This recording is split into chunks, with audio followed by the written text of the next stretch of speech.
Alhamdulillah. Okey. Silakan Ustaz. Hari itu kita dah habis sampai ciri-ciri khusus surah Al-Furqan.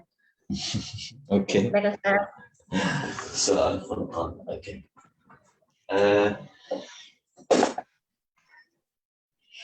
Jazakillahu khairan kepada Kak Nuriza atas alu-aluan pembukaan majlis kita pada pagi ini. Assalamualaikum warahmatullahi wabarakatuh.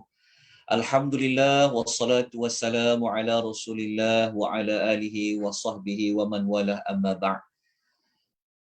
Segala puji bagi Allah Subhanahu wa taala yang telah menurunkan Al-Quran kepada kita, yang memberikan kita ruang dan peluang pada pagi ini. Alhamdulillah, di atas melalui anjuran Ahsanul Amala Kak Syidah dan rakan-rakan, jazakumullahu khaira, di atas ruang yang diberikan ini. Moga-moga kita sama-sama mendapat manfaat yang banyak daripada pengisian kita tadabbur surah Al-Furqan siri yang kedua. Pagi ini insya-Allah kita akan terus kepada ayat yang pertama. Maknanya minggu lepas kita telah masuk kepada perbincangan latar belakang surah Al-Furqan, apa tema dan tujuan surah Al-Furqan. Kemudian kita belajar segmen ataupun sinopsis ringkas surah Al-Furqan. Kita belajar pembuka penutup bagi surah Al-Furqan. Jadi pada pagi ini mari kita sama-sama dengan rahmat dari Allah, hidayah dan taufik daripada Allah, kita akan memasuki ayat yang pertama. Nota saya berlaku kesesakan jadi saya tak sempat nak buat nota seperti yang sebelum ni. Saya mohon ampun dan maaf. InsyaAllah doakan semoga Allah sentiasa memberikan keberkatan pada waktu. Kita bimbang sebenarnya waktu yang Allah beri ni, Allah cabut keberkatannya, menyebabkan kadang-kadang tak sempat nak buat. Okey, kita mula kepada ayat yang pertama.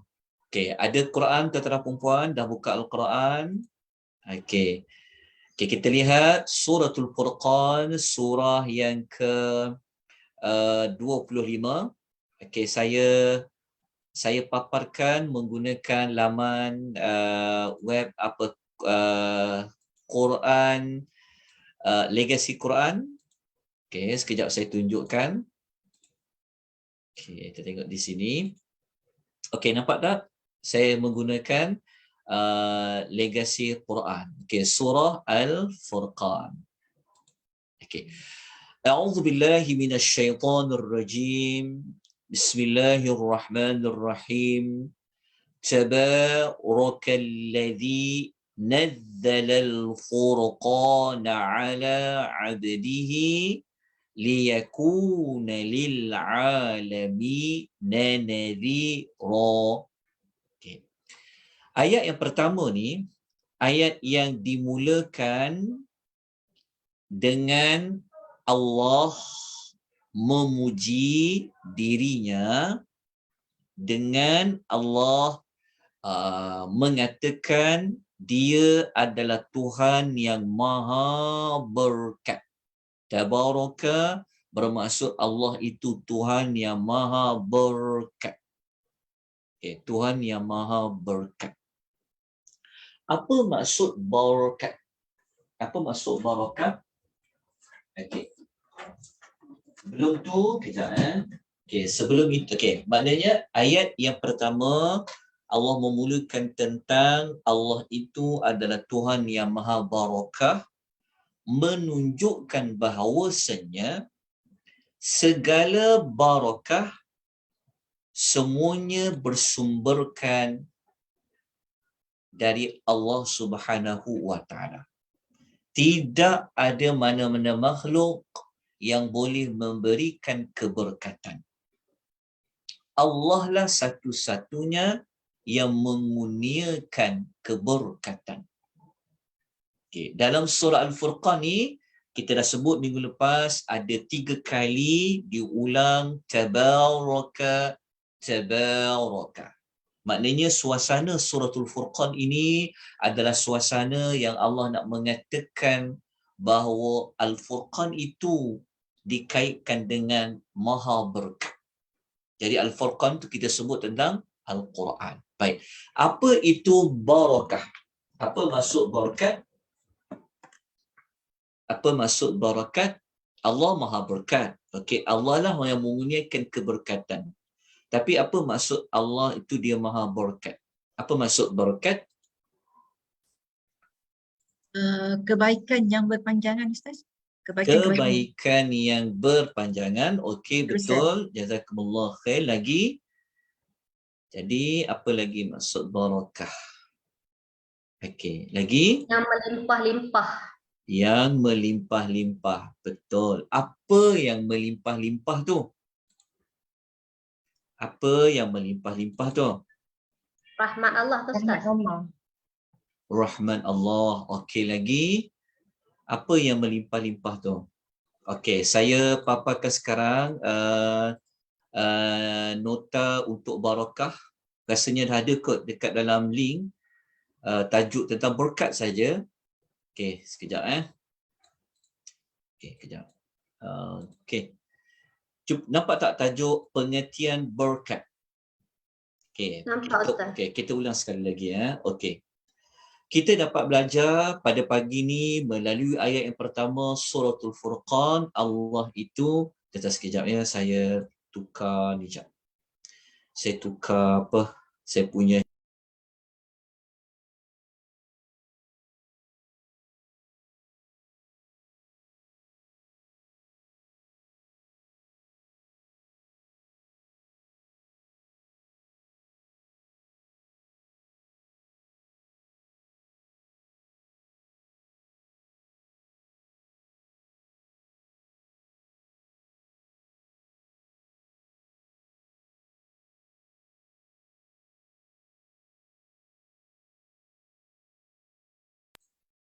Okey, alhamdulillah. Okey, boleh dengar suara tak? Boleh dengar Okey, tak dengar? Dengar Dengar, Ustaz. Okey. Alhamdulillah. Dengar pun. Okey, kita mula balik semula. Okey. Ayat pertama, kita mempelajari, ni kita masuk terus kepada teladan lah. Okey, kepada ibrah ayat. Okey. Ayat yang pertama kita belajar pada pagi ni, kita dapat mengetahui, meyakini bahawa sumber berkat itu adalah pada Allah. Allah ini sangat kaya dengan keberkatan kerana Allah tu adalah maha berkat.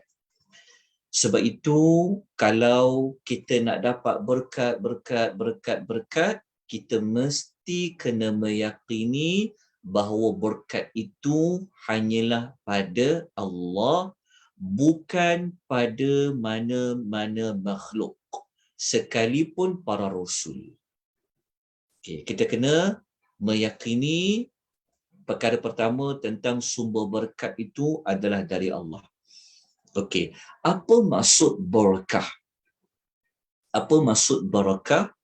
Okey, kalau kita rujuk, makna yang pertama, barakah bermaksud kathratul khair. Okey, barakah ni kata kunci dia mesti ada al-khair. Dia mesti ada kebaikan. Kalau sebut barakat dikaitkan dengan kebaikan, dikaitkan dengan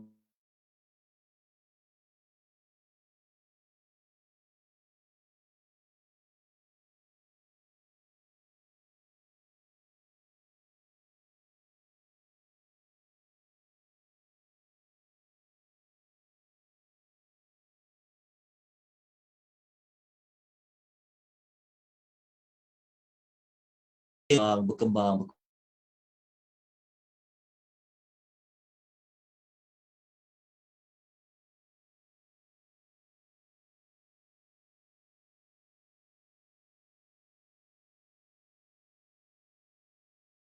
Okay, saya sambung balik semula.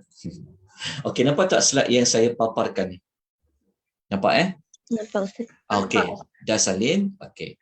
Kita pergi kepada makna yang kedua yang ada pada barakah. Okey. Makna yang kedua barakah adalah kebaikan, tetapi kebaikan itu dia subut, iaitu subutul khair. Kebaikan itu dia tetap, yang tetap. Wadawamu, dan dia akan berterusan. Maksudnya Allah yang maha berkat, kalau Allah memberkati sesuatu, maknanya Allah nak memberikan kebaikan yang banyak.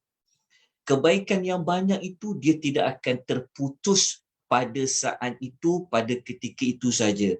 Tetapi keberkatan itu akan berpanjangan, berterusan, bahkan kebaikan itu pula yang banyak tu pula boleh lagi banyak, lagi banyak dia boleh berkembang dan sebagainya. Jadi inilah apa makna barakah setelah melihat dari pelbagai perspektif para ulama apabila membicarakan tentang barakah.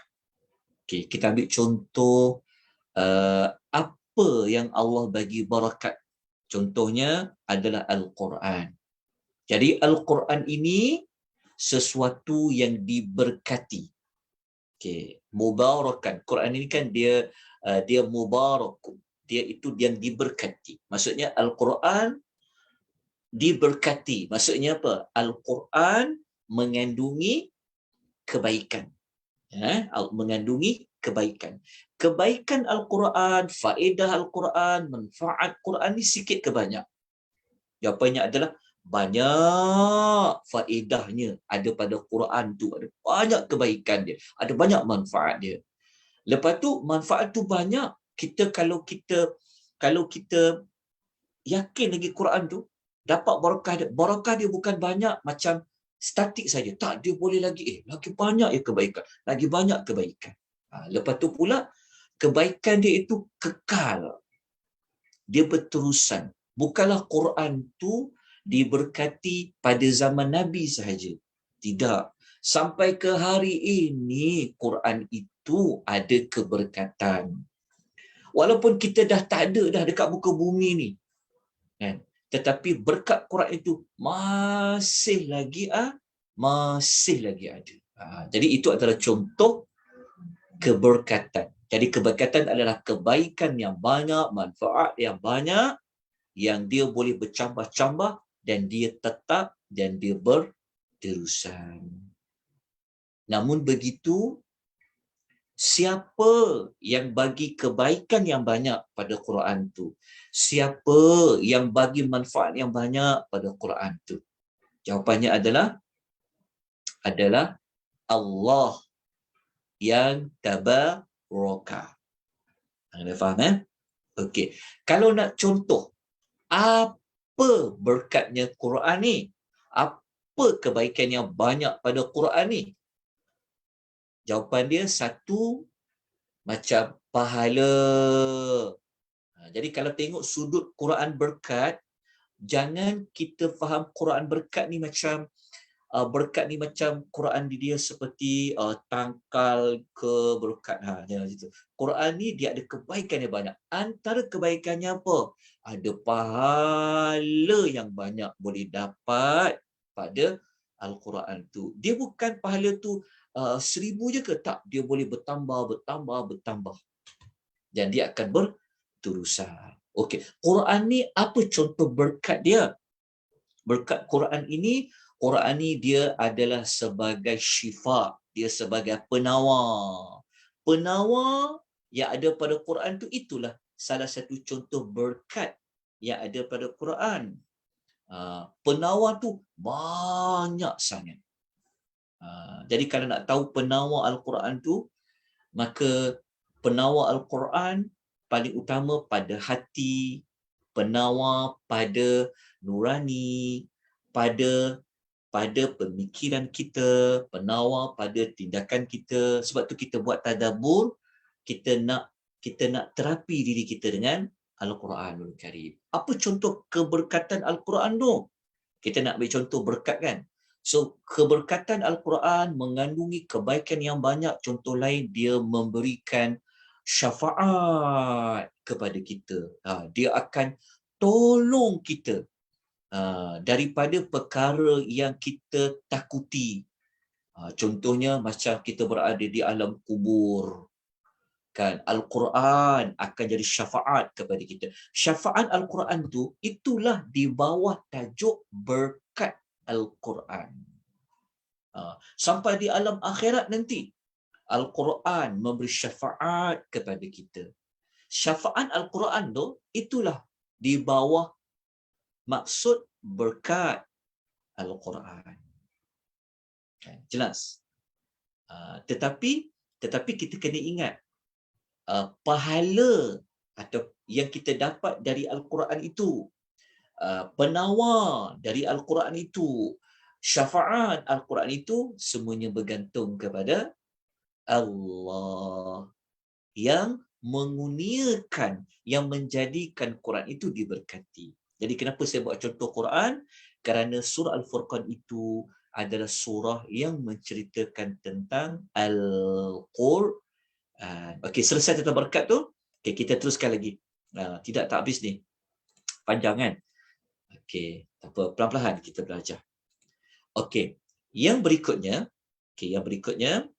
sikit. Setelah Allah kata dia maha berkat kan, maka Allah Ta'ala memberikan kita contoh. Contoh kat mana maha berkatnya Allah tu. Maksudnya contoh kebaikan yang banyak tu ada pada apa? Itu yang diterangkan. Allazi nazzalal furqan. Yang menurunkan Al-Furqan. Yang menurunkan Al-Furqan, dari diturunkan Al-Furqan iaitu Al-Quran, memberikan contoh apa? Jadi diturunkan Al-Quran itulah contoh Allah tu dia maha berkat. Okey. Jadi Allah kata Tuhan tu maha berkat. Maha berkat Allah tu apa bukti dia? Apa contoh dia? Apa sifat dia maha berkat tu? Allah kata yang telah menurunkan Al-Furqan. Menurunkan Al-Quran. Okey. Dah nampak penjelasan diturunkan Al-Furqan? Okey. Panjang ayat 1 ni dia ada perbahasan yang sangat menarik. Okey.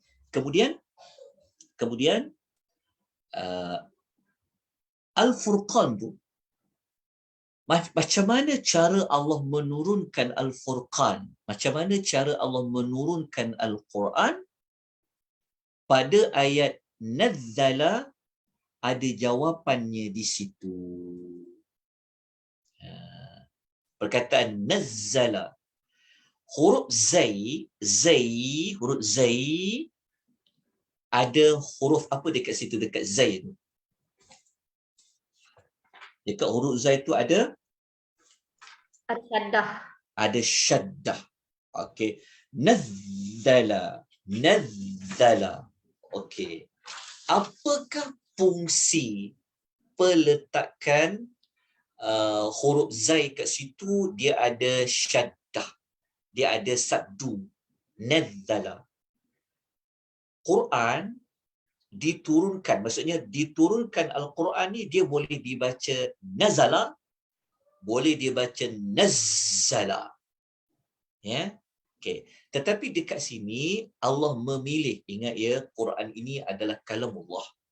Jadi Allah mengatakan cara Allah membuktikan keberkatannya, dia telah menurunkan Al-Furqan. Tapi cara diturunkan Al-Furqan tu, dia turunkan bentuk macam mana? Nazzala. Okey, nazzala tu membawa maksud apa? Menurunkan. Kenapa dia guna nazzala? Okey. Maksudnya begini. Nazzala, okey. Nazzala ada sabdu kan? Okey.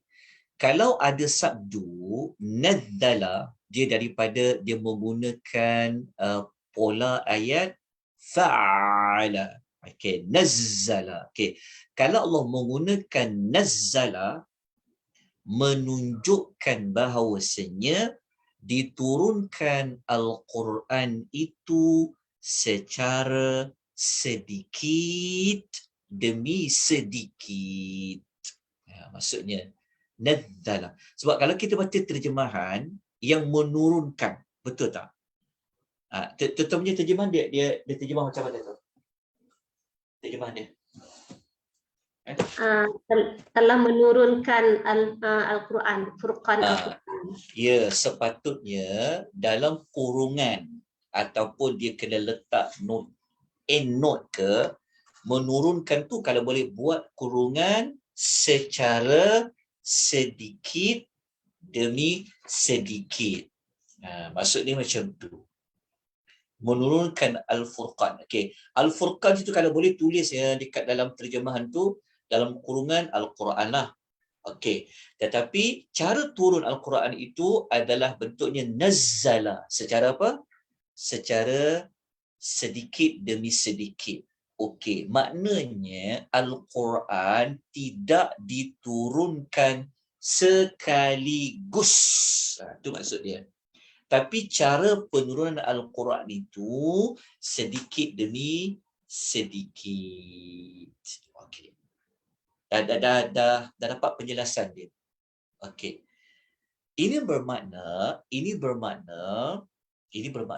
Al-Quran dia tidak diturunkan kepada Nabi sallallahu alaihi wasallam dalam bentuk selonggok 30 juzuk, 114 surah, 6,236 ayat, tak. Dia diturun sedikit demi sedikit. Okay. Sekarang saya nak kita perhaluskan sikit diturunkan demi sedikit ni. Macam ni kita nak tahu diturunkan sedikit demi sedikit. Huruf Zai dia ada apa? Dia ada sabdu. Okay. Untuk lebih memahami lagi, okay, kalau kita nak tengok diturunkan sekaligus beda dengan diturunkan sedikit demi sedikit, kita tengok contoh ayat lain. Okay, saya tukarkan, kita pergi kepada ayat lain, kita tengok contoh. Ni satu saja contoh ayat. Kan kita tak mau memperpanjangkan isu ini, tetapi saya perlu cerita sebab dia ada, kerana Quran turun sekali sedikit demi sedikit ni lah orang Arab dia rasa bosan. Jadi kita akan sebut dia punya hujah dia. Okey, kita buka surah An-Nisa. Okey. Buka surah An-Nisa, surah yang keempat. Okey, cuba lihat ayat nombor 136.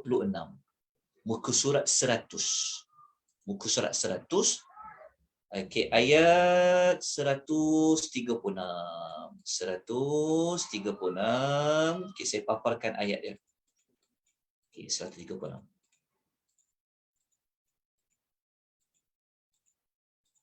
Okey. Dah jumpa dah ayat dia? Okey, sekarang mari kita tengok sama-sama. Secepat yang mungkin. Okey, tengok ya. Tengok baik-baik. Okey, dah ada Quran terjemahan? Okey.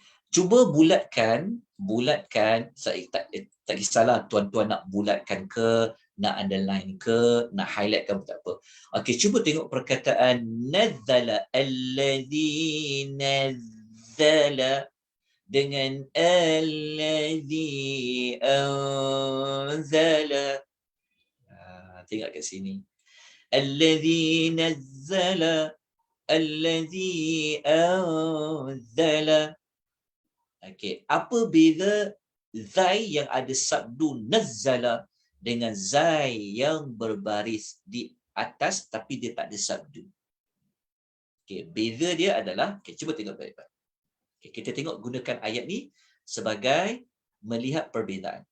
Okay, Allah mengatakan, Ya ayyuhallazina amanu aminu billahi wa rasulihi. Allah kata, wahai orang-orang yang beriman, tetapkanlah iman kamu kepada Allah dan kepada Rasulnya, dan juga kepada kitab alladzi nazzala ala rasulihi, juga beriman kepada kitab Al-Quran yang telah diturunkan. Yang telah diturunkan kepada Rasulnya. Okey, di sini rujuk pada Al-Quran. Okey, Allah guna Nazzala. Okey. Dan Allah kata, kena beriman juga dekat kitab allazi anzala. Zai, dia tak ada huruf saddu dekat zai. Min qabl, kepada kitab-kitab suci yang telah diturunkan dahulu daripada Quran. So apa beza dia? Apa beza penurunan kitab-kitab suci sebelum turunnya Quran dengan penurunan Al-Quran? Diturunkan sekaligus kitab-kitab dahulu tu. Ya, kitab-kitab suci terdahulu dia turun sekaligus kepada Rasul yang menerimanya. Tetapi Al-Quran diturunkan secara sedikit, beransur-ansur, sedikit demi sedikit. Tapi dekat terjemahan tak ada maklumat tu, betul tak? So macam mana kita nak buat? Kita kena letak kurungan lah dekat terjemahan tu. Sebab tu terjemahan kita tu memang kalau kita belajar, dah faham, buat sendiri terjemahan. Bukan buat sendiri terjemahan, tambah sikit terjemahan tu. Jadi kalau dekat yang telah diturunkan tu dalam kurungan sedikit demi sedikit. Macam mana kita nak tahu? Penggunaan huruf zai yang tidak ada sabdu menunjukkan bahawa diturunkan Al-Quran sekaligus. Tetapi jika zai itu ada sabdu menunjukkan bahawa Quran itu diturunkan sedikit demi sedikit. Okey, itu contoh ayat. Okey, dah jelas? Okey, kita kembali kepada surah Al-Furqan tadi. Okey.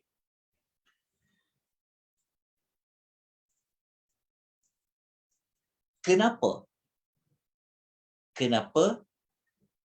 Apakah hikmah turunnya Al-Quran secara sedikit demi sedikit?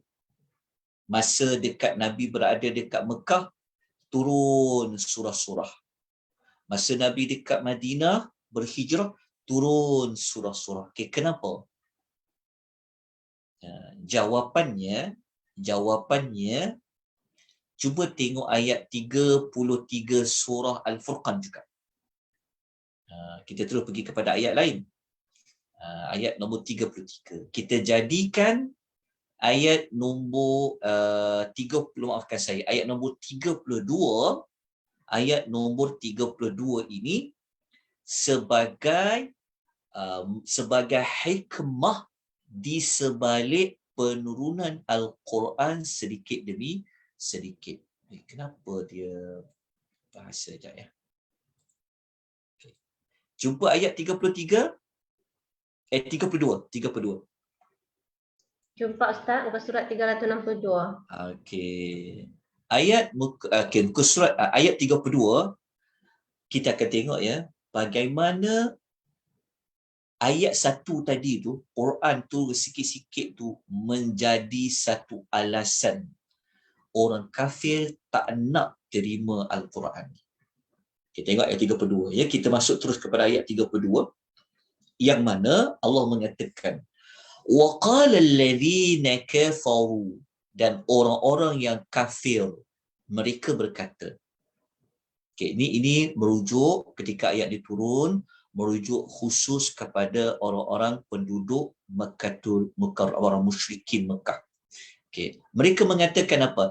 Laula nuzzila alaihil Qur'ana, mengapa tidak diturunkan Al-Quran itu? Kenapa kata nuzzila? Maksudnya Allah kata, kenapa Al-Quran itu yang tidak diturunkan Al-Quran yang sedikit demi sedikit tu kepada Nabi Muhammad itu dalam bentuk jumlatan wahidah, sekaligus? Dekat sini. Semua sekali, jumlah wahidah. So orang musyrikin ni dia pertikaikan cara Allah menurunkan Al-Quran tu. Dia kata, kenapa Quran tu dia turun sikit-sikit, yang turun sikit-sikit tu dia tak turun sekaligus je? Okay.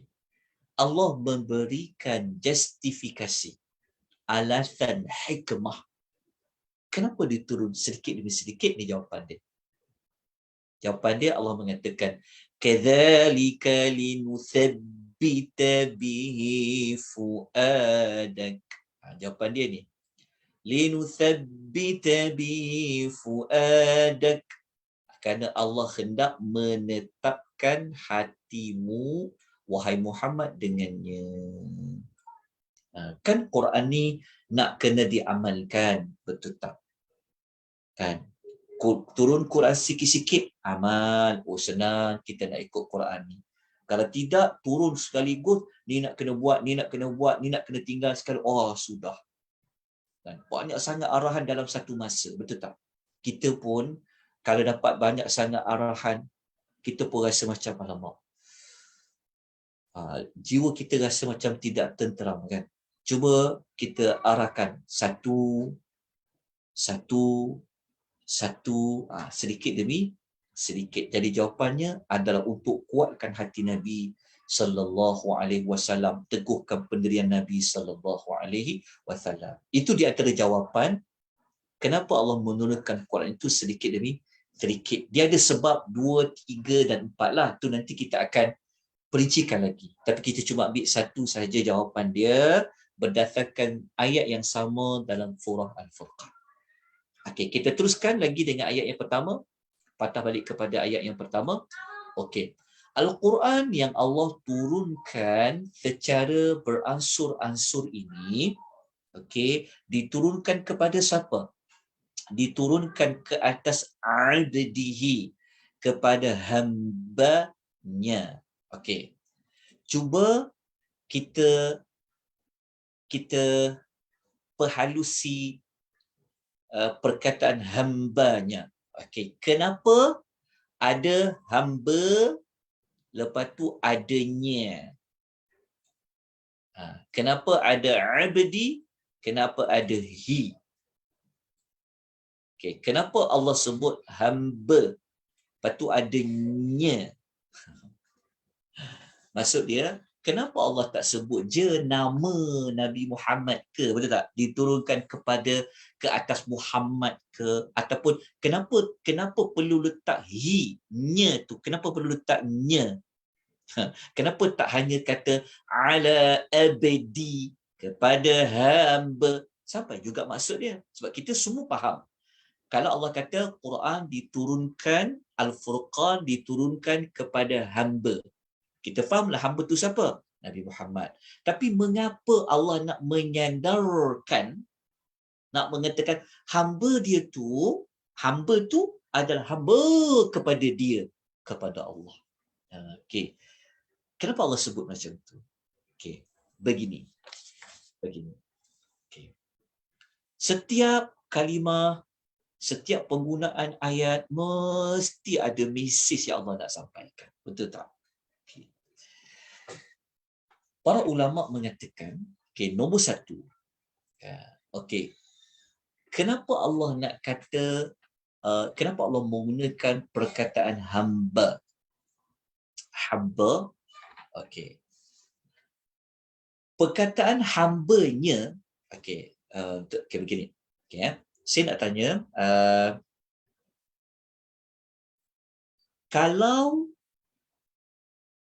kita jadi hamba manusia dengan kita menjadi hamba kepada Allah, mana lebih mulia? Hamba Allah, Ustaz. Allah. Tentulah kita menjadi hamba kepada Allah. Sebab apa kita kata menjadi hamba kepada Allah itu lebih mulia? Kerana Allah yang ciptakan kita. Ya, maksud dia dekat sini ingat tak? Dalam suasana penduduk Mekah ada tak perhambaan? Ada perhambaan. Jadi di sini diketahui bahawa menjadi hamba kepada manusia berbeza sangat. Menjadi hamba kepada Allah.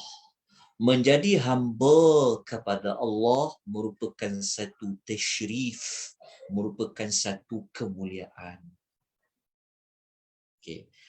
Apabila menjadi hamba kepada Allah itu merupakan satu kemuliaan, ini membawa kepada makna penggunaan perkataan hambanya adalah merupakan satu pengiktirafan Allah kepada Nabi SAW, yang mana Allah telah membuat satu perakuan bahawa Muhammad sallallahu alaihi wasallam ini dia merupakan sebenar-benar hamba. Siapa yang tahu kita ni betul ke menghambakan diri kepada Allah, ataupun kita ni macam banyak songih, kan, macam dapat arahan macam rasa macam mengeluh, kita rasa macam maksudnya kita tak jadi macam hamba, kan. Kita selalu cakap kadang-kadang kan dapat kerja banyak sikit, kan, mak ingat saya ni hamba mak ke? Contoh ada orang kata kan, dapat kerja banyak sikit, tuan bos ingat saya ni hamba bos kan, ni kena buat, ni kena buat, ni kena buat, ni kena buat. Tapi kalau hamba kepada Allah, maknanya Allah memberi pengakuan bahawa Muhammad ini adalah hambanya. Maksudnya hambanya dekat sini dia merujuk kepada hamba yang sebenar-benar manusia yang telah menghambakan dirinya kepada Allah.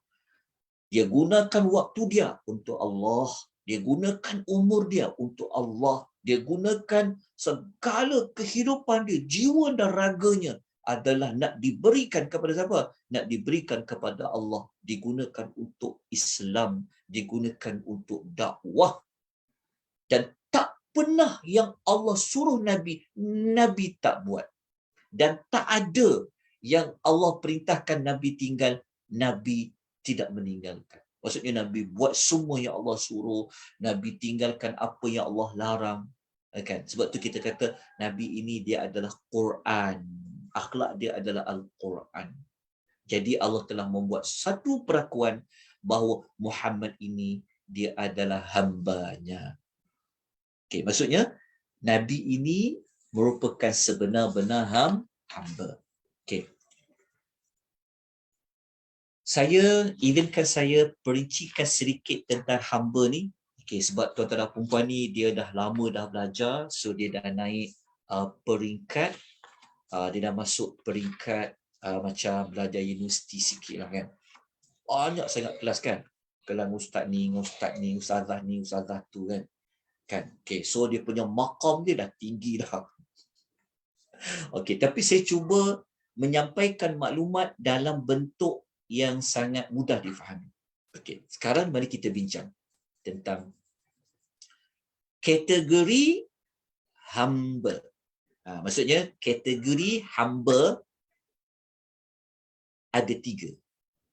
Okey, kategori hamba maksudnya pangkat nama hamba abdun tu di sisi Allah ni dia ada 3.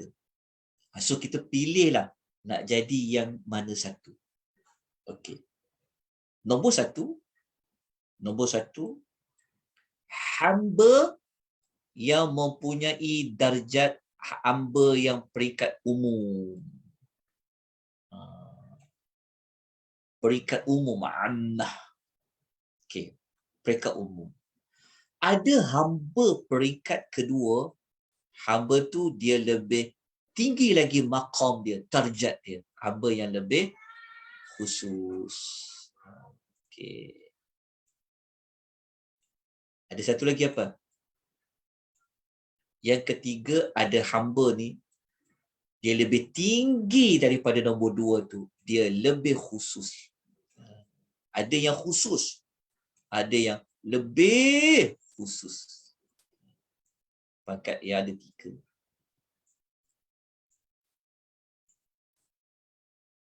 Okey, dah tulis?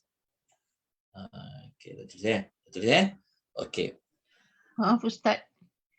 Tak nampak? Assalamualaikum. Tak. Kalau dalam bahasa Melayu kita cakap hamba abdi tu maknanya kuli haprak. Okey, betul. Sepatutnya hamba abdi kita patut panggil kita dengan Allah lah. Kan? Oh, hamba abdi. Hamba patut abdi. Mengabdikan. Hamba patut abdi. Okey, tak apalah. Okey. Jadi kita ni sebenarnya ini dah masuk kepada tindakan sebenarnya. Kita nak pergi kepada ibrah dah sebenarnya. Okey. Hamba ni dia ada 3 level. Yang pertama ammah, yang kedua khassah, yang ketiga wa akhus. Dia lebih khusus. Okey. Saya akan letakkan ketiga-tiga maklumat ni. Okey, hamba yang umum ni siapa? Okey. Hamba yang umum ni dia merujuk kepada semua makhluk Allah. Semua makhluk Allah ni dia adalah hamba kepada Allah. Orang yang kafir hamba tak kepada Allah? Ya, dia hamba pada Allah kan. Orang Yahudi hamba tak kepada Allah? Hamba kan. Orang Nasrani dia hamba tak kepada Allah?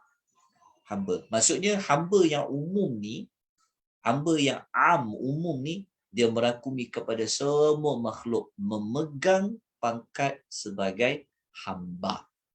Okey, saya akan kuatkan maklumat ni dengan ayat Quran yang lain Okey kita tengok contoh. Okey, kita pergi yang pertama.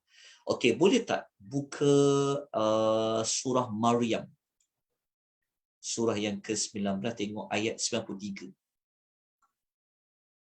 Ya, 93. 93. Muka surat berapa surah Maryam ayat 93? Letakkan di moment. 311. Berapakah? 311. Okey, 311. Kita tengok ayat nombor 93. Okey. Jumpa dah nampak yang saya paparkan ayat 93 surah Maryam. Okey, tengok perkataan hamba kat sini. Abdan Abdan. Okey, tengok ayat dia. A'udzubillahi minasyaitonirrajim. In kullu man fis samawati wal ard illa atir rahmani 'abda. Okey, Allah kata tidak ada sesiapa pun di langit dan di bumi melainkan dia akan datang kepada Allah Ar-Rahman sebagai apa? Hamba. So hamba kat sini merujuk kepada siapa? Sesiapa pun yang ada di langit dan di bumi nanti di hari akhirat, mereka akan datang membawa gelaran. Bukan lagi Tun, bukan lagi Tan Sri, bukan lagi Datuk, bukan lagi Datin, bukan lagi macam-macam lah pangkatnya. Bukan lagi Syed, bukan lagi Syarifah, bukan lagi Habib, bukan lagi Profesor, bukan lagi apa-apalah pangkat tu. Tetapi semua datang membawa title hamba. Saya hamba, tuan-tuan pun hamba kepada Allah. Jadi hamba yang pertama umum. Jadi dalil dia guna ayat 23 surah Al-Imran. Okey, dah jelas. Okey, sekarang kita pergi kepada hamba jenis kedua, iaitu hamba yang lebih khusus. Maksudnya hamba yang kedua ni adalah hamba yang dia ni membuktikan ciri-ciri menjadi hamba kepada Allah. Yang kedua ni sudah pastilah dia adalah manusia yang Allah tu adalah Tuhan dia. Jadi Allah kata solat, dia solat. Allah kata bayar zakat, dia ikut perintah Tuhan, dia bayar zakat. Contoh macam tu. Allah kata jangan buka aib orang, dia tinggalkan. Contoh. Allah kata belajar tuntut ilmu, dia belajar. Dia ikut je apa yang Allah suruh. Ini hamba yang nombor 2, hamba yang lebih khusus. Okey. Nak tahu contoh ayat dia apa? Mudah je. Okey. Kita bukalah surah Al-Furqan. Buka surah Al-Furqan kembali. Agak-agak siapa hamba yang peringkat kedua ni? Hamba peringkat kedua ni. Kita ambil lah ayat 63. 63 tu siapa hamba tu? Hamba tu adalah wa ibadur rahman. Hamba yang kedua adalah hamba yang wa'ibad. Kan Allah kata dan hamba. Tapi hamba dekat sini hamba yang bersifat kategori nombor 2. Wa'ibadur rahman, dan hamba Allah yang rahman. Hamba dekat sini adalah merujuk kepada hamba kategori nombor 2. Lagi tinggi penghambaan, yang ini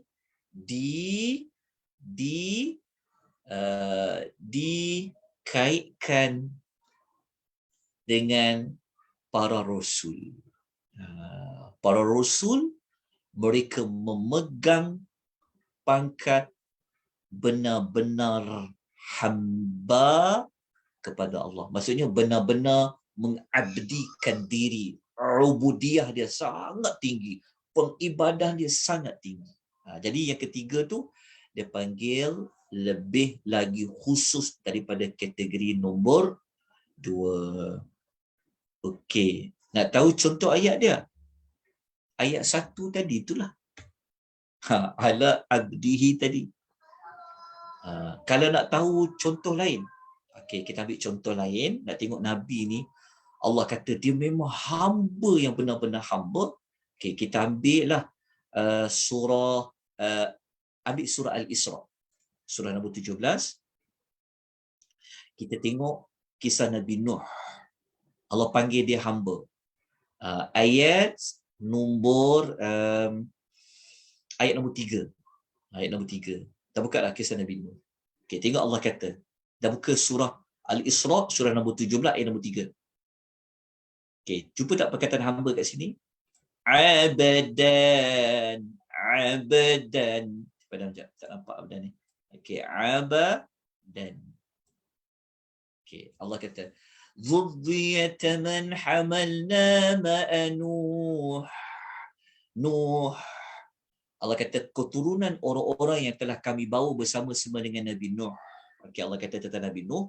Yang mana Nuh ni siapa dia?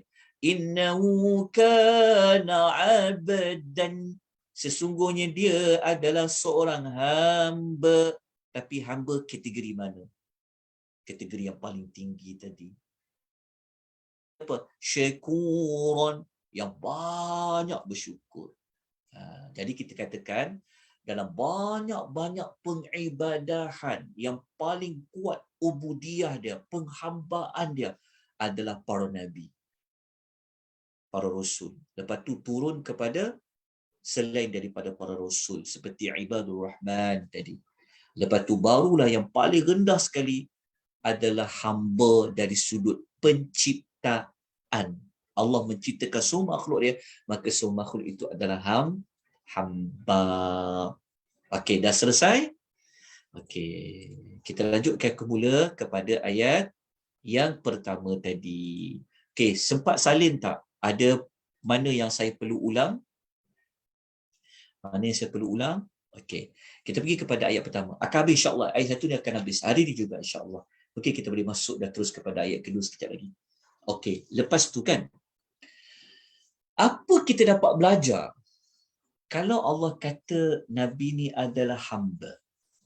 Tadi kita dah tahu dah, bukan sekadar nak memuji Nabi. Kan? Kenapa Allah nak puji Nabi? Sebab nanti kita akan baca surah Furqan ni, orang banyak attack Nabi. Orang attack Nabi. Kata-kata macam-macam dekat Nabi. Tapi ayat pertama, Nabi dah dapat dah satu kekuatan. Allah puji Nabi. Quran ni diturunkan kepada hambanya. Jadi kalau kita faham, maksudnya Allah dah puji lah. Nak bagi Nabi kuat semangat dia. Okey. Daripada penyebutan Allah ni adalah hambanya, kita dapat belajar apa? Kita dapat mempelajari bahawasanya Nabi ini dia adalah manusia. Dia adalah manusia yang terpilih. Ini akan menolak mana-mana pendapat yang mengatakan Allah itu dia ada anak ke? Faham kan? Sebab ada dalam setengah agama dia mengangkat darjat Rasul mereka sebagai anak Tuhan. Contoh macam agama apa? Macam agama Kristian kan? Mereka menganggap Yesus tu adalah anak Allah. Maksudnya mereka menganggap juga Yesus tu juga sebagai Tuhan kan? Jadi apabila turunnya ayat macam ni menerangkan Muhammad itu adalah hamba kepada Allah. Dia bukan Tuhan tapi dia hamba kepada Allah. Tetapi hamba dia itu kepada Allah tu adalah hamba yang berbentuk yang paling tinggi. Okay. Cuba tengok ayat nombor 2. Kalau tengok ayat nombor 2 kan, tapi tak ambil lagi satu, nak tunjuk kat sini.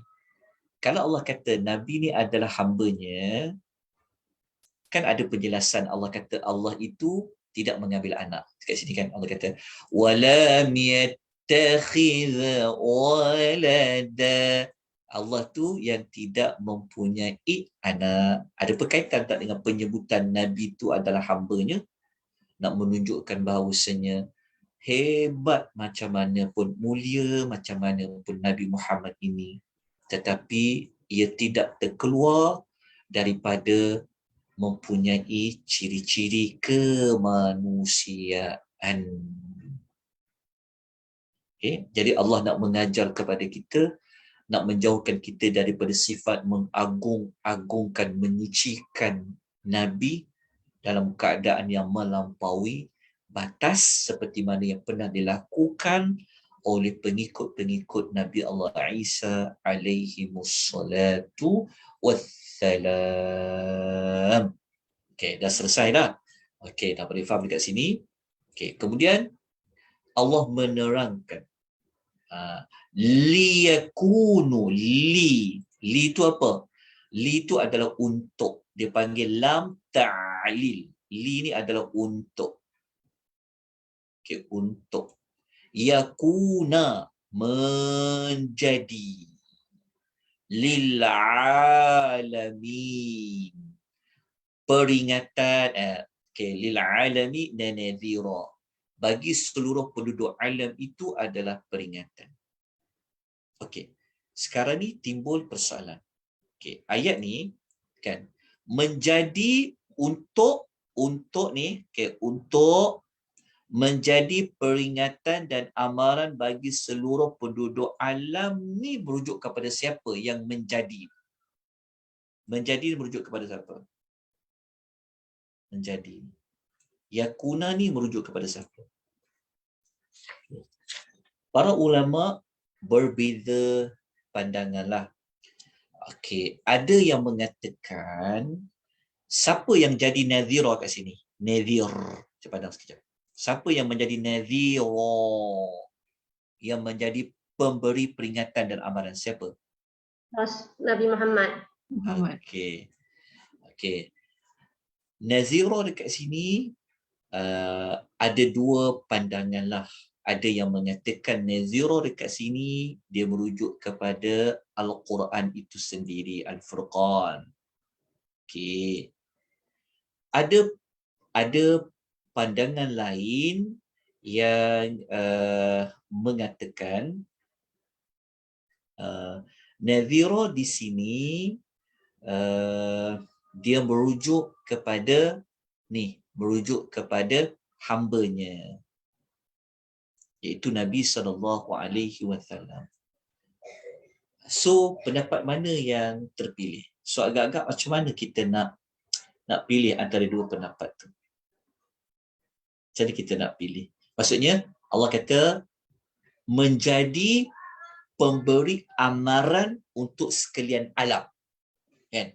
Apa pemberi amaran tu? Adakah merujuk kepada Furqan Al-Quran tu?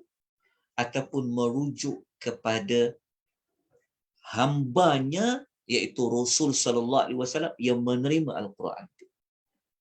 Dua-dua Ustaz. Dua-dua Ustaz. Ialah dua-dua tu ada perkaitan lah. Kan dua-dua tu ada berkaitan. Nabi kalau dia bagi peringatan pun dia akan guna apa? Dia akan menggunakan Al-Quran. Betul tak? Okey. Tapi para ulama dia apabila mereka membuat analisis, dia buat analisis lagi. Sebenarnya kalau kita nak tengok pendapat yang terpilih macam Syekh Saleh Al-Utsaimin rahimahullah, dia mengatakan yang lebih terpilih, dia kata sebenarnya kembali kepada Nabi. Sebab apa? Cara dia kan? Tak tahu macam mana cara dia. Mana kalimah yang paling dekat bagi liyakuna? Abdihi. Mana yang paling dekat? Maknanya abdihi lah kan, betul tak? Maksudnya kalimah ni Al-Furqan dia jauh sikit daripada abdihi. Jadi disebabkan abdihi ni lebih dekat dengan liyakuna, but li ni adalah untuk kan. Maka pendapat yang lebih terpilih nadhira ni, pemberi amaran ni, nadhir ni, dia merujuk kepada Rasulullah sallallahu alaihi wasallam. Namun boleh juga membawa maksud kepada Al-Furqan. Okay, tapi lebih terpilih merujuk kepada Nabi. Kenapa? Kerana ganti nama ni, abdihi ni, dia lebih dekat dengan liyakuna lah. Okay, ini saja saya kongsikan bagaimana para ulama ketika mana mereka mencari tafsiran ayat. So macam mana? Okay. Dua-dua boleh. Okay.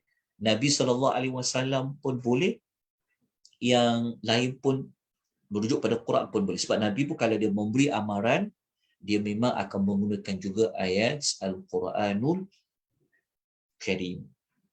Okay. Untuk lebih lagi menghayati ayat ini, okay, mari kita tengok dekat sini. Kita ambillah pendapat yang terpilih, nadhira dekat sini, pemberi amaran dekat sini adalah Rasul sallallahu alaihi wasallam. Okey. Kalau kita tengok dekat ayat ni kan, lil alamin nadhira, yang mana satu Allah kedepankan. Nadhira ke lil alamin? Tentulah lil alamin kan. Tengok terjemahan kita. Sebab tu terjemahan kita kalau kita baca, kita tak nampak ni ilmu yang ke depan, ilmu yang ke belakang. Okay. Ni kita belajar dengan Ustaz Amirul kan. Okay. Gini, cuba tengok sini. Kalau kita baca terjemahan, sepatutnya lil alamin, bagi penduduk alam, barulah nadhir menjadi peringatan dan amaran. Sepatutnya ini terjemahan dia.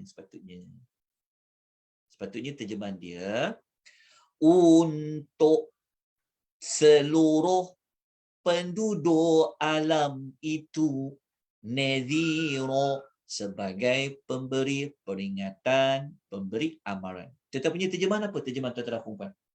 Dia terjemah apa? Kepada seluruh alam, memberi peringatan kepada seluruh alam. Maknanya memberi peringatan kepada seluruh alam. Okey. Kenapa kita perlu nak tengok kenapa dikedepankan, kenapa dibelakangkan, kenapa di awal, kenapa di akhir? Ia adalah satu ilmu yang jangan tinggal. Allah yang susun ni. Ingat, ayat Quran ni adalah Allah yang susun dia. Okey. Kenapa Allah mengkedepankan lil alamin? Lil alamin untuk sekalian alam. Lepas tu Allah baru menyebut fungsi Rasul itu kepada sekalian alam. Maksud dia, kalau Allah kedepankan, maknanya Allah nak emphasize tentang lil alamin ni. Tentang lil alamin, sebab tu Allah kedepankan. Okey, maksudnya Allah nak tekankan tentang Allah kata Muhammad, hamba dia ni, dia memang untuk sekalian alam. Dia nak fokus tentang pengutusan Rasul Nabi Muhammad ni untuk siapa. Dia nak fokus kat situ. Sebab tu dikedepankan dekat situ. Tapi kalau kita baca terjemahan, kita akan nampak fokusnya kat mana? Pemberi amaran kan? Bukan dekat pemberi amaran. Betul lah tu. Memang Nabi dihantar oleh Allah memang untuk memberikan nadhir, memberikan amaran yang dikaitkan dengan ancaman, yang dikaitkan dengan azab. Itu nadhir. Okay.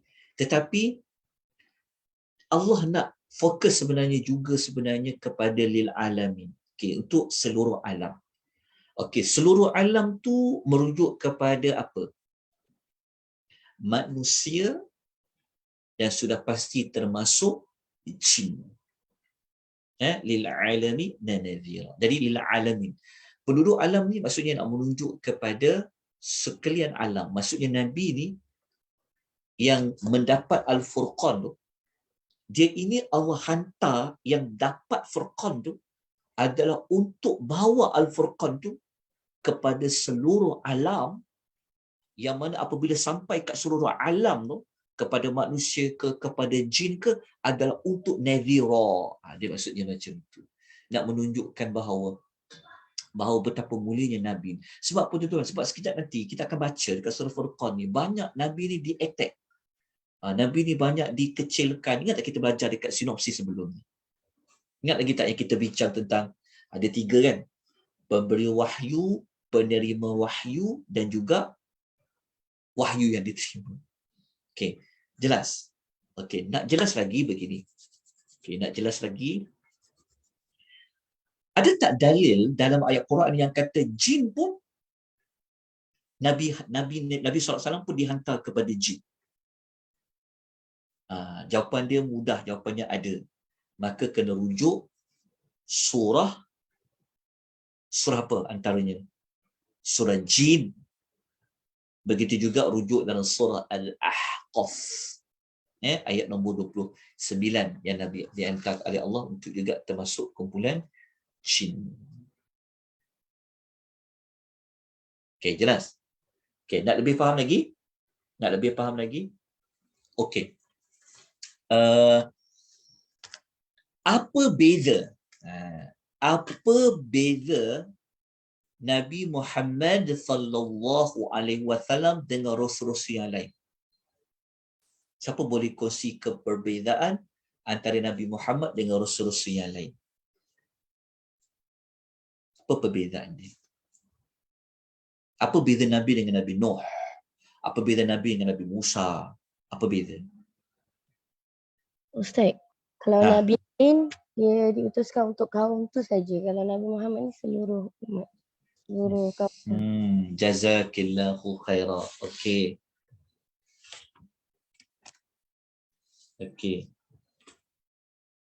Maksud dia macam ni. Betul. Apa yang Puan Syarah kata tadi tu tepat ya.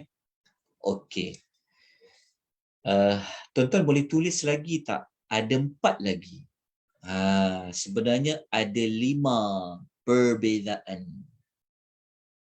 Nabi Muhammad sallallahu alaihi wasallam dengan rasul-rasul yang lain. Bukan beza dari sudut kerasulan tu sahaja. Kita tahulah Nabi paling mulia, tetapi ada perbezaan. Okey, ada 5 semua sekali. Ada 5 yang kurniaan Allah, pemberian Allah yang Allah tak bagi kepada nabi-nabi yang lain. Okey, nombor 1. Ni dalam hadis riwayat Bukhari Muslim ya. Okey, sumbernya adalah riwayat Bukhari dan Muslim. Okey. Nombor 1, kurnia pemberian Allah kepada Nabi Muhammad tak dapat kepada rasul-rasul yang sebelum Nabi Muhammad. Nombor 1, Allah mencampakkan rasa takut. Okey, Allah mencampakkan rasa takut kepada musuh sejauh 1 bulan perjalanan. Maksud dia, walaupun musuh tu tak jumpa lagi Nabi, sebulan lagi tak jumpa Nabi kan, belum dapat jumpa Nabi, sebulan tu dah mereka dah rasa macam takut nak menempuh bertembung dengan Nabi SAW. Itu nombor 1. Itu dalam hadis yang sahih, dalam hadis Bukhari Muslim. Yang kedua, Nabi SAW ni Allah bagi dia kurniaan termasuk kepada umatnya lah. Mana-mana bumi ni boleh dijadikan tempat untuk kita salat. Kat tanah boleh, betul. Dalam hutan boleh. Kalau rasul-rasul dulu, mereka kena salat dekat tempat yang khas. Masjid ke, dekat apa dia punya tempat-tempat ibadat ke, hakir. Itu nombor 2. Sebab itu tayamum ada pada umat Nabi sallallahu alaihi wasallam. Nabi dapat kelebihan tu. Okey. Yang ketiga, Nabi sallallahu alaihi wasallam dia mendapat al-ghanaim, dia mendapat harta rampasan perang. Allah beri. Nabi-nabi yang terdahulu tidak. Itu perbezaan dia. Harta rampasan perang. Ya, okey. Yang keempat, Nabi sallallahu alaihi wasallam dikurniakan satu syafaat yang tak diberikan kepada nabi-nabi yang lain. Okay, dalam kurungan tulis, dia punya syafaat tu namanya adalah Maqam Mahmud. Maqam Mahmud. Ataupun dalam kurungan tulis syafaat yang terbesar. Syafaat yang terbesar. Syafaat mana? Syafaat itulah syafaat yang Nabi Adam tak boleh tolong, Nabi Nuh tak boleh tolong, Nabi Musa tak boleh tolong tu. Itulah dipanggil syafaat yang hanya pada Nabi saja yang ada. Yang kelima, barulah kita pergi kepada jawapan Puan Syahira tadi tu, iaitu semua Nabi-Nabi diutus kepada kaum yang tertentu. Tetapi Nabi SAW ini dia diutuskan kepada seluruh umat secara umum, ammah, besar ruang lingkup umat Nabi SAW ni. Itulah 5 pemberian Allah kepada Nabi yang tak sama macam Nabi-Nabi yang lain. Yang kelima itulah yang kita nak kaitkan dengan ayat. Kenapa Allah mendahulukan, mengkedepankan, menyebut lil alamin sebelum menyebutkan nadhira.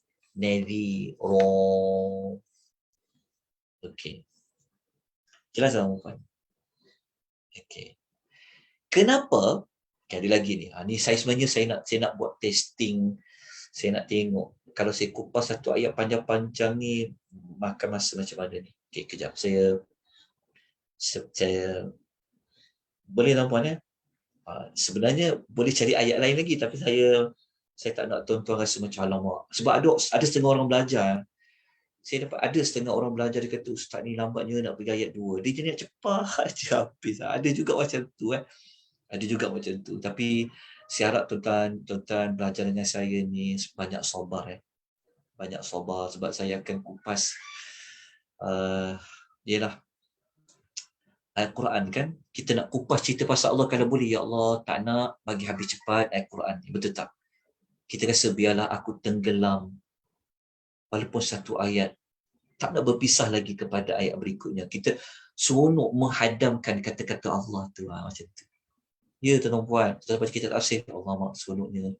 Jadi kalau kita baca satu ayat, faham macam mana. Ayat, kalau kita baca, bayangkan, kita baca ayat pertama, dalam solat, berapa lama kita sembahyang tadi? Kalau kita bawa ayat ni, kita duduk fikir seperti mana kita duduk fikir. Panjang kita tadabbur satu ayat. Dia akan bawa kita panjang perjalanan kita. Sebab kita suka kalam Allah ni. Walaupun dia satu, tapi kita rasa macam puas sangat. Rasa macam, okay. Jadi ini kaedah pendekatan. Okey, sikit lagi. Boleh ke ni tuan-puan? Saya kat tuan-puan. Saya minta maaf lah dengan saya ni lambat sikit khatam. Okey. Dekat sini, kenapa Allah sebut nadhira je? Sedangkan Nabi ni apa lagi satu fungsi dia? Membawa apa? Basira. Basyiran kan? Nabi menyampaikan berita gembira kan? Tapi kenapa disebut nadhiran saja? Kenapa tak sebut basyiran? Kenapa? Okey. Kerana begini, ni dipanggil kaedah, kalau dah sebut satu, dia akan cover lah. Dia akan merangkumi penyebutan Allah Nabi itu juga untuk menyampaikan berita gembira. Bukan bermaksud, pemberi amaran saja ke?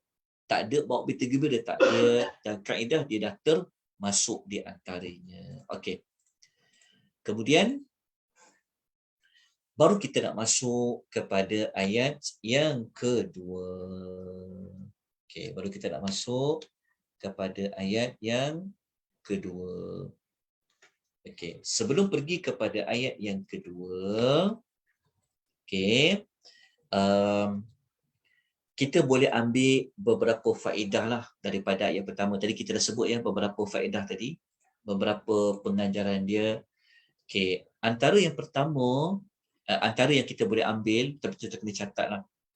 Okey, kita dapat belajar dekat sini, Quran datang dari siapa? Quran datang dari siapa? Quran sudah pasti datangnya dari Allah. Jadi Quran itu sendiri adalah kalamullah, adalah kata-kata Allah. Kalau Al-Quran itu datang dari Allah, kalau Al-Quran itu adalah kalamullah, maknanya penting tak kata-kata Allah? Apakah nilai kata-kata kata-kata manusia yang lain berbanding dengan kata-kata Allah? Jawapannya adalah kata-kata Allah, kan? Jadi Al-Quran ini adalah kalamullah. Quran ini adalah yang diturunkan oleh Allah. Jadi Al-Quran ini datangnya dari Allah. Maka dikembali pertanyaan kepada diri kita. Apa yang kita buat dengan kalamullah, kata-kata Allah?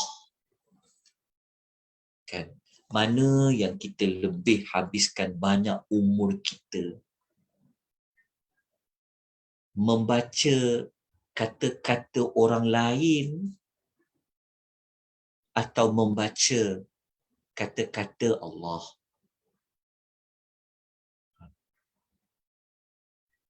Kita habiskan wang ringgit nak fahamkan supaya kita kena pandai membaca kata-kata lain, bahasa lain.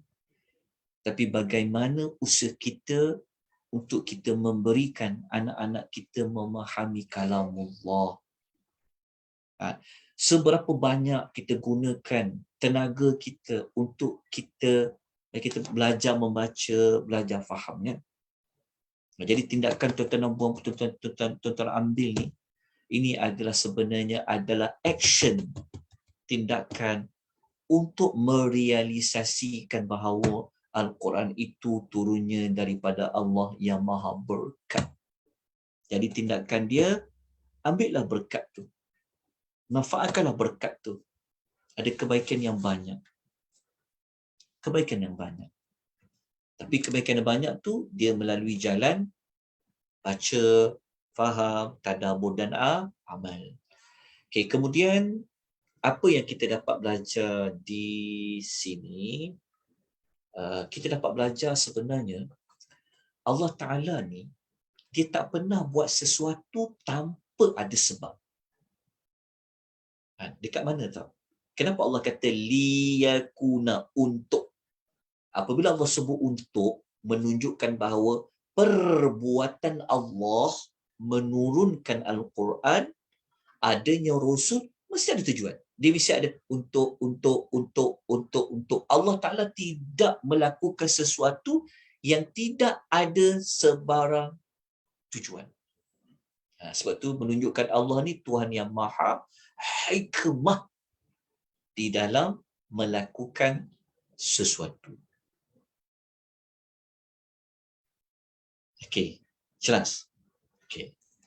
Kemudian kita dapat juga belajar bahawasanya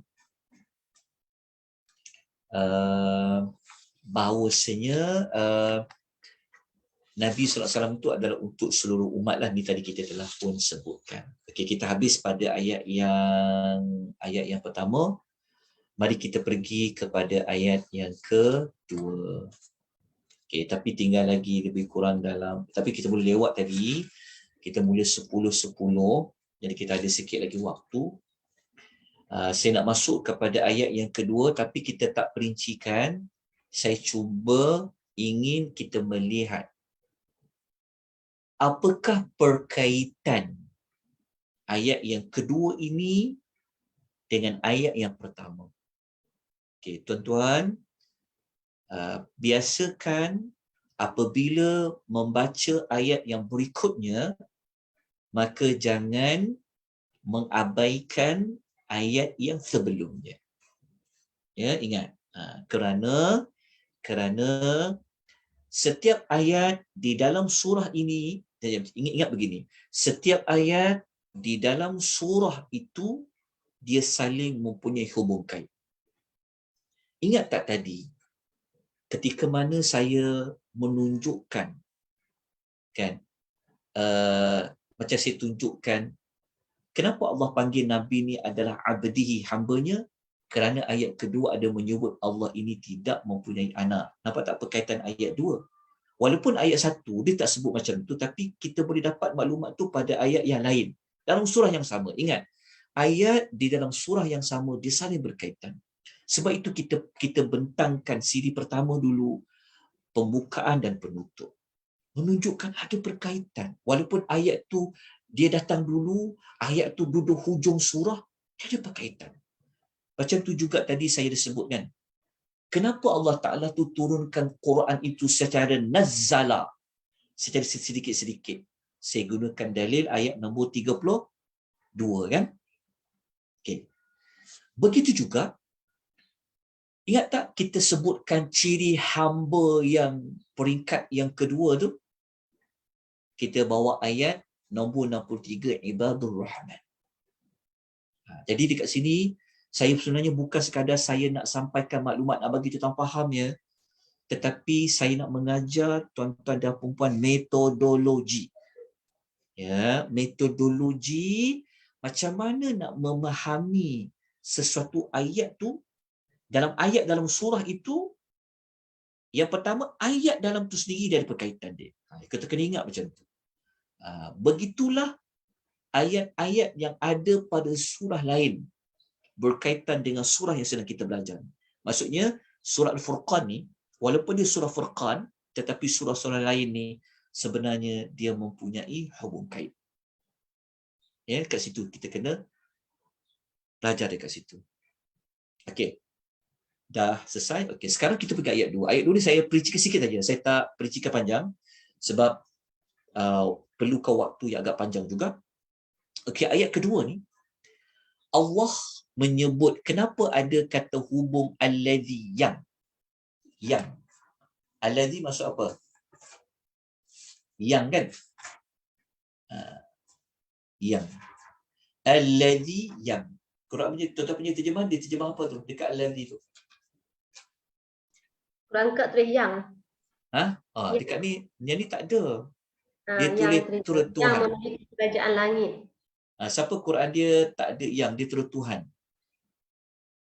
Dia ada Tuhan yang lah. Sebenarnya dia dekat sini yang tu. Tapi dia nak kata allazi, iaitu Tuhan yang. Maksudnya Tuhan ni yang mana? Tuhan yang mana?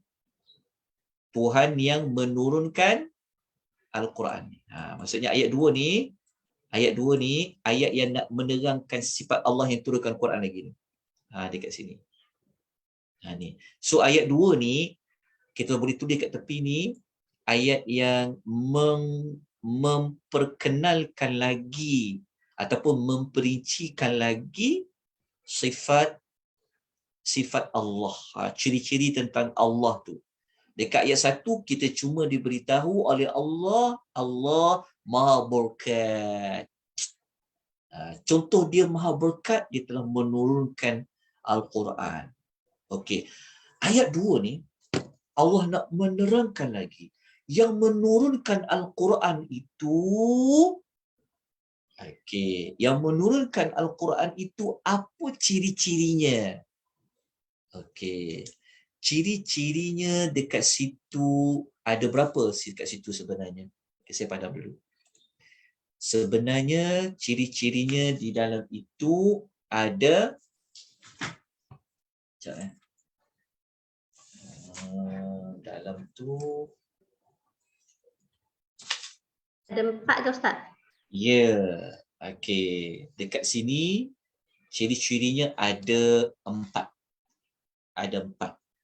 Yang pertama allazi lahum. Yang pertama dekat lahu mulkus samawati wal ardi. Ini ciri 1. C1. Okay. Ciri kedua walam yattakhidh walada. Ini ciri dia kedua. Okay. Okay, ciri kedua. Ciri ketiga walam yakul lahu syarikun fil mulk. Ini ciri yang ketiga tentang Allah. Okay. Ciri yang keempat wa khalaqa kulla syai'in faqaddarahu taqdira. Ini ciri yang keempat. Tengok ayat 2 tetapi kita boleh belajar 4 perkara, 4 perihal tentang Allah yang telah menurunkan Al-Quran. Okey, dah dapat? Okey, kalau dekat terjemahan dia, yang menguasai pemerintah langit dan bumi, ini ciri 1. Yang tidak mempunyai anak, ciri 2. Dan tidak mempunyai sebarang sekutu dalam pemerintahnya, ciri 3. Yang menciptakan tiap-tiap sesuatu lalu menentukan keadaan makhluk-makhluknya itu adalah ciri yang ke-4.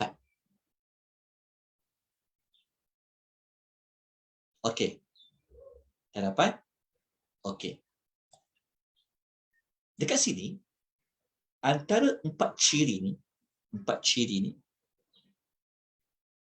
kenapa Allah dahulukan dia mengatakan dia ini adalah pemilik? Mulku ni maksudnya Allah ni adalah penguasa. Okey, maka Allah juga adalah pemilik langit-langit dan bumi. Okey, Allah ni penguasa langit dan bumi. Okey, kenapa Allah menyebutkan dia penguasa langit dan bumi? Apa kaitan dengan ayat sebelum? Maksudnya macam ni. Maksud dia, kalau Allah ni pemilik langit dan bumi, membawa maksud, kalau Allah bagi berkat, kan ayat kan, Allah tu dia maha berkat. Ya, dia maha berkat. Okay. Dekat sini menunjukkan bahawa Allah ni dia maha berkat. Dia juga adalah penguasa langit dan bumi. Kenapa? Dia lah ciptakan langit dan bumi tu. Maka dia penguasa. Nak menunjukkan kepada kita semua bahawa Allah ni kalau dia nak bagi berkat, dia boleh bagi kepada, dia boleh berikan berkat tu, dia nak jadikan berkat tu kepada apa-apa pun yang dia suka. Faham tak maksud dia? Dia ada kaitan dengan berkat. Okey, Allah ni dia pemilik langit dan bumi. Maknanya segala-galanya lah sebenarnya. Sebab kita selalu sebut langit dan bumi, sebenarnya merangkumi satu alam lah. Okey. Jadi apabila dikaitkan dengan berkat, menunjukkan bahawa Allah Ta'ala ni, dia boleh jadikan di langit itu ada berkat, dia boleh jadikan di bumi itu juga ada berkat. Maksudnya Allah ni dia berhak nak menentukan, nak bagi berkat tu pada perkara apa. Nak jadikan air Zam-Zam tu berkat, dia boleh jadikan berkat ada pada apa, dia boleh jadikan. Juga membawa maksud Allah ni berhak untuk memilih sesiapa yang Allah nak berkati. Ya, faham? Allah ni pemilik langit dan bumi. Maksudnya Allah ni dia boleh pilih Rasul mana, manusia mana yang nak dilantik menjadi Rasul. Macam tu. Maksudnya, Allah ni, dia pemilik langit dan bumi, penguasa. Maksudnya Allah Ta'ala ni, dia boleh buat apa cara dia nak turunkan Quran. Kita tukar sikit-sikit kan? Kerana dia pemilik langit dan bumi. Kenapa kita ulang banyak benda tu? Kerana nanti, ketika mana kita masuk kepada ayat nombor 4 dan 5, orang kafir musyrikin telah attack Al-Quran. Dia telah serang Quran ni. Jadi untuk mengingatkan bahawa yang korang serang Quran ni, kau kata bukan-bukan dekat Quran, kau kata bukan-bukan kat Nabi Muhammad tu, sebenarnya engkau telah kata siapa tu? Engkau telah tuduh siapa tu? Engkau telah tuduh pemilik langit dan bumi. Engkau telah kecam penguasa langit dan bumi itu. Itulah ayat tu Allah nak menerangkan kepada kita. Kan? Lepas tu kenapa nadhira tadi? Kenapa nadhira? Kenapa nadhira memberi amaran? Maknanya Allah Ta'ala kata, jaga-jaga amaran yang ditimpakan kepada kamu tu, yang disampaikan oleh Nabi Muhammad tu, amaran itu sebenarnya adalah datang daripada pemilik penguasa langit dan bumi. Jelas tak? Mana faham tak? Dia kita nak, kenapa Allah sebut dia lahu mulkus samawati wal ardi? Ni dia nak dikaitkan dengan nazirah tadi juga. Ingat, amaran tu bukan Muhammad yang saja nak acah-acah, tak. Bukan Muhammad yang suka-suka, tak. Sebenarnya dia datang amaran itu, nazir itu, isi kandungan nazir itu daripada penguasa langit dan bumi. Okey. Boleh faham? Boleh jelas empat perkara ni. Tapi nanti kita bincangkan lagi pada minggu depan. Kenapa dia kata dia walam yattakhiz walada? Kenapa? Dia sebenarnya dia berkisahkan kepada ni tabarakan. Dia dipanggil syirik dalam keberkatan. Nanti kita akan belajar. Kita sambung nanti pada minggu hadapan lah. Okey. Ada apa-apa persoalan, pertanyaan? Boleh ke kalau saya tak bagi nota? Boleh catat kan? Allah sempat catat, Ustaz. Oh, sebab kalau buat nota kan, seperti yang saya ulas panjang ni, tak terbuat tau. Okey. Mari kita berhentilah dengan kadar ini. Minta maaf ya, panjang-panjang, siap tuan-tuan perempuan. Banyak urusan nak buat kan. Okey, ada apa-apa persoalan nak dikongsikan, ada komentar, ada siapa-siapa yang nak memberikan penambahan, kalau ada teguran, salah silap saya menyampaikan maklumat ni, tolong tegur ya. Bukan satu perkara yang senang ya untuk kita mentafsirkan ayat-ayat Allah. Tapi semua yang saya sampaikan ni semuanya adalah berdasarkan kepada ulasan para ulama sebenarnya. Saya cuma mempermudahkan dari sudut penyampaian maklumat saja. Tetapi maklumat tu sebenarnya adalah daripada tulisan, daripada perkataan, tafsiran yang dibuat oleh para ulama. Okey, ada apa-apa lagi yang boleh saya bantu untuk sesi tadabbur? Kalau tiada, kita catat ayat yang kedua, kita akan belajar insya-Allah pada minggu hadapan. Jadi saya serahkan majlis pada pagi ini kepada